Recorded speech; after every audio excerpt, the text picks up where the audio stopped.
Пизда, нахуй, погоня, бля. Зикар въебали, семерку въебали, нахуй. Охуеть. Что за дичь-то, ебать, только ломбады прилетели. Это пизда. Шало пошел.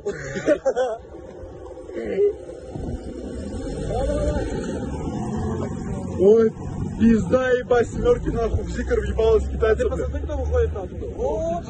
Кто? Грустно, он даже не повернул. Он чувствует, он нормальный. Вон, вот самое главное, там сидят. Вот, самый передний, блядь. Сначала, блядь. О, парня зажало, хули, пиздец, бля. 7 человек, нахуй, в ЖГ было. Китайцы въебались, бля. Вылечил. Кого, бля? Это Шерман Норвегия, который взял. Он был из Андрейского, да. Я у него работал. Да, ну нахуй, 2 патруля, хули, здесь стояли. Парень нормально себя чувствует? Это пизда, нахуй. Слышишь, брат, сколько вот им лет? 16?